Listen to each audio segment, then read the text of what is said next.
Hi friends, welcome to our channel Hema Chilakala. నేనైతే చాలా బాగున్నాను. మీరు ఎలా ఉన్నారో కామెంట్ చేసేయండి. ఈ వీడియో వచ్చేసి మనము అరుణాచలం ఎలా వెళ్ళాలి, ఎక్కడ స్టే చేయాలి, అలానే ఏ టైంలో గిరి ప్రదక్షిణ స్టార్ట్ చేయాలి అని డీటెయిల్ గా అయితే చెప్తాను. హైదరాబాద్ ఆర్ బెంగళూరు నుంచి అయితే డైరెక్ట్ గా తిరువనమలైకి ట్రైన్స్ అయితే ఉంటాయి. ఖాళీ లేవు అంటే మనం కాట్పాడి వరకు వచ్చి అక్కడ నుంచి లోకల్ తిరువనమలై ట్రైన్స్ లేదా బస్సెస్ అయితే అవైలబుల్ లోనే ఉంటాయి. అక్కడికి చేరుకున్న తర్వాత మనం ఆటో అయితే మాట్లాడుకోవాలి. 100 రూపీస్ ఛార్జ్ చేస్తారు.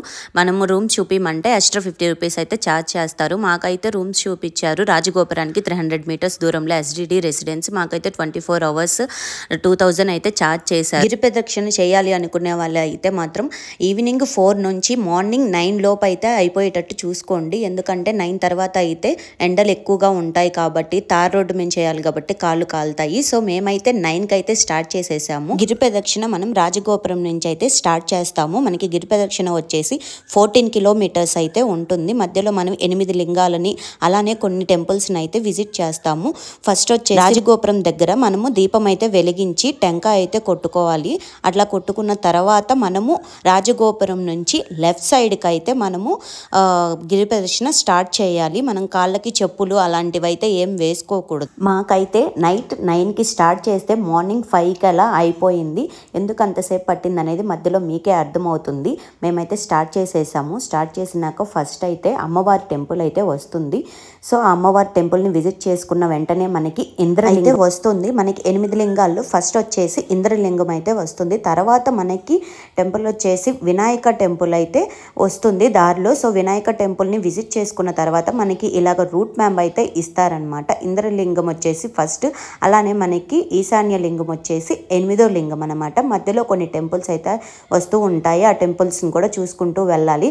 మధ్యలో మనకి చూడండి, మనకి అగ్ని తీర్థం అనే లింగము, అలానే మనకి ఎదురుగా ఒక టెంపుల్ అయితే వచ్చింది. తర్వాత వచ్చేసి అగ్నిలింగం ఒక్కటే మనకి రైట్ సైడ్లో ఉంటుంది ఒక గొందిలో.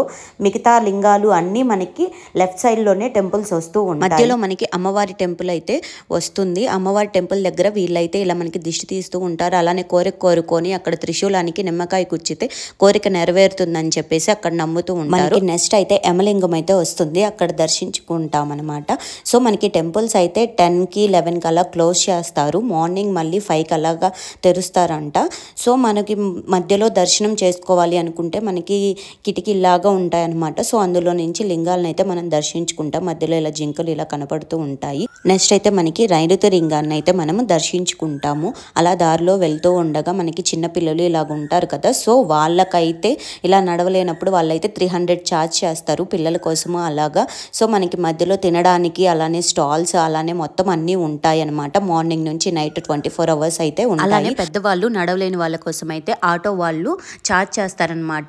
ఒకళ్ళకి వచ్చేసి 200, 300 అలా తీసుకుంటారు. మొత్తం గిరి ప్రదక్షిణ అంతా చేసి మధ్యలో టెంపుల్స్ దగ్గర ఆపుతూ ఉంటారు. మోక్ష మార్గం దగ్గర మాత్రం ఎక్కువ మంది ఉంటాయి అయితే ఆపరు, తక్కువ మంది ఉంటే మాత్రమే. అలానే మనకి నడవలేము, మనకి బాగా నొప్పిగా ఉందంటే మసాజ్ కూడా చేయించుకోవాలి అనుకుంటే కూడా మసాజెస్ అయితే ఉన్నాయి. ఇంకా ముందుకు వెళ్ళే కొద్ది అయితే చాలా తక్కువ ఉన్నాయి. 5 మినిట్స్కి 20 రూపీస్ అలాగైతే. నెక్స్ట్ మనకి 8 లింగాలతో పాటు సూర్యలింగం, చంద్రలింగం కూడా వస్తుందని చెప్పాను కదా. సో ఇప్పుడు వచ్చేసి మనం సూర్యలింగాన్ని అయితే దర్శించుకున్నాము. ఆ తర్వాత మనకి ఇలాగ పాదాలను అయితే సుబ్రహ్మణ్య స్వామి పెట్టారు. అక్కడ వాళ్ళైతే కోరిక కోరుకొని అలా నిలబెడితే నిలబడితే కోరిక నెరవేరుతుందని అయితే అనుకుంటూ ఉంటారు. సో వర్ణలింగం అనమాట. నెక్స్ట్ మనము వర్ణలింగాన్ని అయితే మనము దర్శించుకుంటాం. ఆ తర్వాత మనకి ఇక్కడైతే ఫ్రీగా మనకి రుద్రాక్ష అయితే ఇస్తున్నారు ఈ అమ్మవారి టెంపుల్లో. ఇక్కడ అయితే 24 అవర్స్ అయితే ఓపెన్లోనే ఉంటుంది అంట. సో వీళ్ళైతే కొన్ని నియమాలు కూడా పెట్టారు. పూజ గదిలో పెట్టుకోవచ్చు, లేదా మనము హ్యాండ్కి లేదా నెక్ అయితే కట్టుకోవచ్చు అని చెప్పేసి.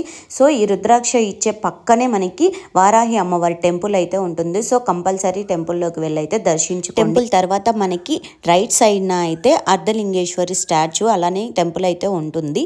నెక్స్ట్ అయితే మనకి వాయులింగం అయితే వస్తుంది టెంపుల్. ఆ టెంపుల్లోకి వెళ్ళి కూడా మనం దర్శించుకోవాలి. అలా దర్శించుకొని వెళ్తూ ఉండగా నాకైతే 6 కాళ్ళు ఉన్న దూడ అయితే కనిపించింది. మనము దారిలో వెళ్తూ ఉండగా ఇలా కనపడుతూ ఉంటాయి అన్నమాట. అలానే ఋషులు అలా కూడా కనపడుతూ ఉంటారు. సో వాళ్ళకి ఏమన్నా ఇస్తే మంచిది అని చెప్పేసి అంటూ ఉంటారు. సో ఆ తర్వాత మనకైతే చంద్రలింగాన్ని అయితే మనము దర్శించుకుంటాము.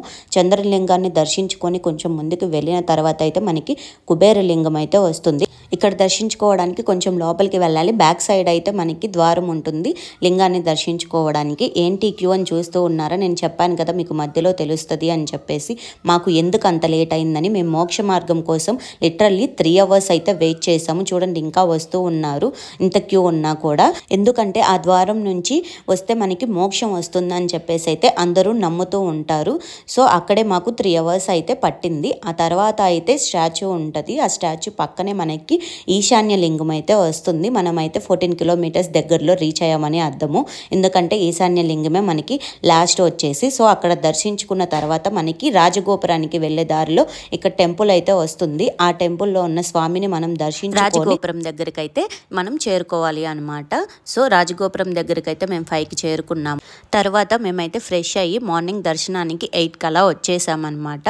సో మనం దర్శించుకోవడానికి అయితే వెళ్తూ ఉన్నాము. సో క్యూ అయితే చాలా ఉంది. ఎందుకంటే సాటర్డే సండే అలానే హైదరాబాద్ వాళ్ళకి మండే కూడా హాలిడే ఉంది కదా. సో అలాగైతే చాలా అయితే ఉంది క్యూ. అలానే మనకి ఫ్రీ దర్శనం అలానే 50 రూపీస్ టికెట్ అయితే అక్కడ అవైలబుల్లో ఉంటుంది.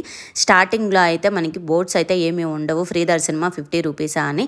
మేబీ ఫస్ట్ ఉన్న లైన్ 50 రూపీస్, ఆ నెక్స్ట్ ఉన్నది ఫ్రీ దర్శనం అనుకుంటా. మనకైతే 50 రూపీస్ టికెట్ది మనకి స్టార్టింగ్లో అయితే టికెట్ ఏం తీసుకోరు. మనం టెంపుల్కి దగ్గరలో రీచ్ అయ్యాము అనగా అయితే మనకి తీసుకుంటారు. చూడండి ఇక్కడైతే 1000 స్తంభాల గుడి అయితే ఉంది. సో ఎందుకు అంటే అప్పట్లో రాజు అక్కడ ప్రజలకి ఉండడానికి 1000 స్తంభాల టెంపుల్ అయితే కట్టించారు అంట. అలానే ఇక్కడ టెంపుల్ లోపల అయితే ఇలా ఉంటుంది. మనము ఫస్ట్ గోపురం నుంచి చివరి గోపురం వరకు క్యూలోనే చేరుకోవాలి. మధ్యలో ఇలాగా నంది టెంపుల్స్ అలానే కనపడుతుంటాయి. అరుణాచలం మొత్తం ఎలా ఉంటుంది టెంపుల్ అని చెప్పేసి ఇక్కడ వాళ్ళు అయితే పెట్టడం జరిగింది. ఫోన్స్ అయితే మనకి ఎటువంటి రిస్ట్రిక్షన్స్ అయితే ఏం లేవు. లోపలికి వెళ్ళిన తర్వాత దేవుణ్ణి అయితే తీయకూడదు. ఫోన్స్ అయితే తీసుకొని వెళ్ళొచ్చు. చివరికి 2 hours తర్వాత అయితే మనం చివరి గోపురానికి చేరుకున్నాము. లోపలికి వెళ్ళిన తర్వాతే మాకు దర్శనానికి 1 hour టైం పట్టింది. లోపలైతే చాలా వేడిగా ఉంది, చాలా ఉక్కపోతగా కూడా ఉంది. సో మమ్మల్ని అయితే 50 రూపీస్ టికెట్ తీసుకున్నాం కాబట్టి దేవుని దగ్గరికి అయితే తీసుకొని వెళ్ళారు. అలానే అక్కడైతే విభూది అలా ఇచ్చారు. శివుని దర్శనం అయిపోయిన తర్వాత అమ్మవారి దర్శనం అయితే చేసుకుంటాము. ఆ తర్వాత అయితే మనము బయటకు వచ్చి మనకి ప్రసాదం కౌంటర్ అయితే ఉంటుంది. సో కంపల్సరీగా అయితే లడ్డు తీసుకోండి. చాలా అంటే చాలా బాగుంది.